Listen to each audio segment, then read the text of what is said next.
friends, welcome to my channel Small Town Gardening, and this is the first video on my channel which I'm going to put in English. So let's begin with it. And today we're going to talk about the plant bleeding heart vine, which whose scientific name is Clerodendron thompsoni. So it has some common names through which it is known in throughout the country and outside the country. So it's like glory borer, tropical bleeding heart, bag flower, bleeding glory borer, and glory tree, and etc. So it is in subtropical vine which which wraps its tendrils around a trellis or other support. Gardeners appreciate the plant for its shiny green foliage and dazzling crimson and white blooms. It is native to West Africa. Although some types of Clerodendron are extremely invasive, which means they may be just like bushy, unwanted plants, or we could just say that although sometimes some types of Clerodendron are extremely invasive, which means a type of weeds, but this plant, bleeding heart, is a well-behaved, non-aggressive plant that reaches lengths of about 15 feet at maturity. So, which means that it is when it is called that well-behaved, its growth is slightly slow, but in a maintained way. It has a limit to grow, which is the 15 when it's reached to its maturity. Well, we can keep it in shorter by pruning regularly. So now talking about its climatic condition, it is suitable for growing in most of the Indian climates and also abroad for USDA zones 9 and above, but it gets damaged in temperature below 45 degree Fahrenheit or 7 degrees Celsius. However, it often regrows from the roots in spring. In cooler climates, it is commonly grown as houseplant. So in winter, it is being kept in shade, just because this plant it do not love frosting or a cold climate.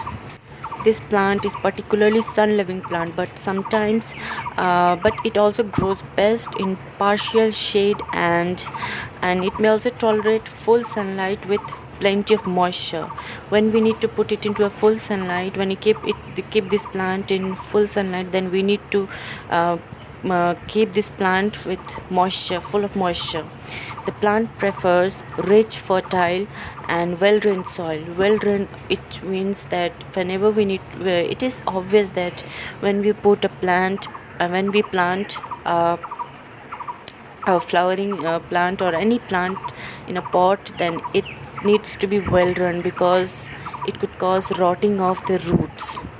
So now moving on to its how to water this plant, then we need to water this plant frequently or regularly during the summer season. Well, we could just change our habits in this winter season, because we do not need, because in winter season it is just like dormancy period for this plant, so it do not produces anything and the growth is just still.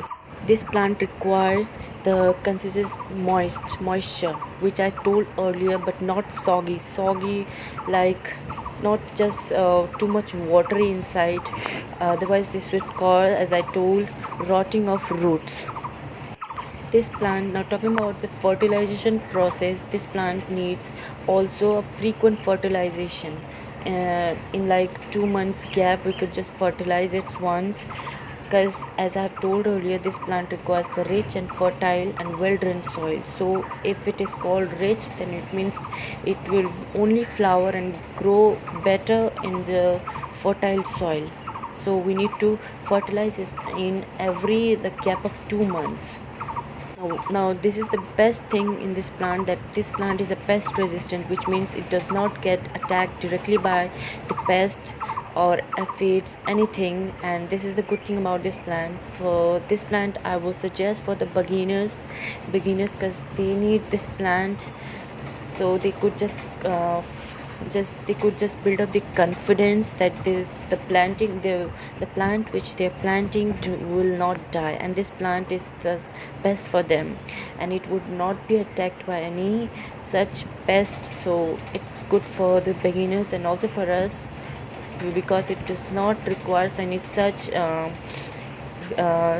care. So I would suggest this plant for beginners. So now talking about at for this plant the pruning session. So as I told, winter will be the best as it is the dormancy period for this plant.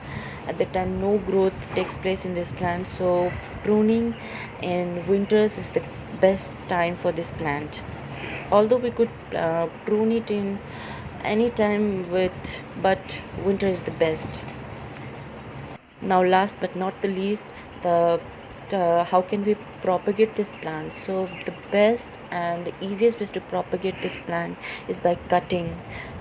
Cutting is the best thing we could do, and I've been successful in doing so much of cuttings which I have taken from my mother plant, and I've prepared so much of new plants, baby plants, and this would this is quite helpful for us, and we could also grow it by its seeds, but it takes a longer time than the cuttings. Even my cuttings, some of my cuttings have been started flowering instead of the seeds, which have not grown at that level also. So I would prefer for the cutting process only. So so for today only this much. We'll be meeting in our next video. So until then, bye bye. But before leaving, I would like to tell you that if you are new to my channel, please subscribe and give me a like if you like this video. Share this video and tell me in the comment section on which new plants you would like to hear, or would like to give me some tips to use so that you could save your plants and be a experienced gardener from a beginner level. Okay friends, bye bye.